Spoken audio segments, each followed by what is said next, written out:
in 1928. Its purpose was to transport electricity to the outer reaches of the mainland, supplying its ever-growing population with the power it needed for expansion into the Industrial Revolution. Before the expansion of the national grid, businesses used local coal or gas-fired generators and all manner of contraptions to power their factories, so the emergence of electricity delivered to your doorstep, so to speak, was hugely popular. We have been led to believe that these high-tension power lines transport electricity from one place to another. This is true, but the thousands of miles of cable have another lesser-known purpose, and that purpose could change the way you think about power generation. And it also begs the question, why the hell are they keeping this information from us? The word air is derived from the Latin word air, or ether. The ether is the air that we breathe, but apart from keeping us all alive, it has another little-known property that you probably didn't realize. The ether is electric. Our whole existence depends on electricity, but that topic is for another video. The ether carries a charge. From the ground upwards, it increases by 100 volts for every meter in height. That is cumulative if grounded.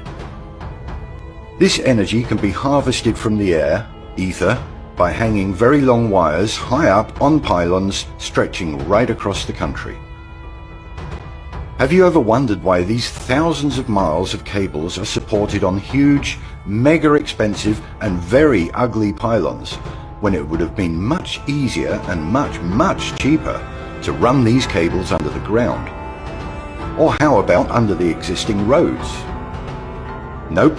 We apparently prefer seeing these massive monstrosities winding their way across the otherwise beautiful landscape.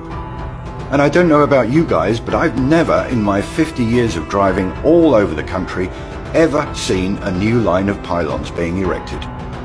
All services are now buried under the extensive network of roads.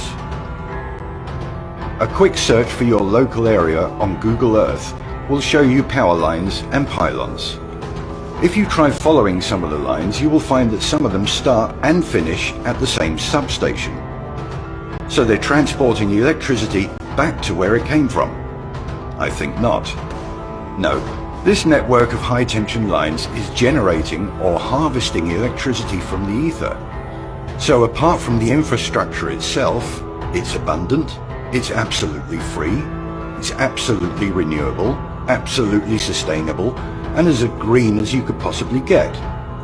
All you have to do is run miles and miles of cable up in the air out into the countryside and back again. However, there is a catch. As your town or city expands its suburbs, they will inevitably encroach on the existing power lines. There are many stories and examples of construction companies having to build around and underneath these pylons. Doesn't it seem strange to you that rather than bury these cables under the new building project, they just leave them there? Now you have your answer.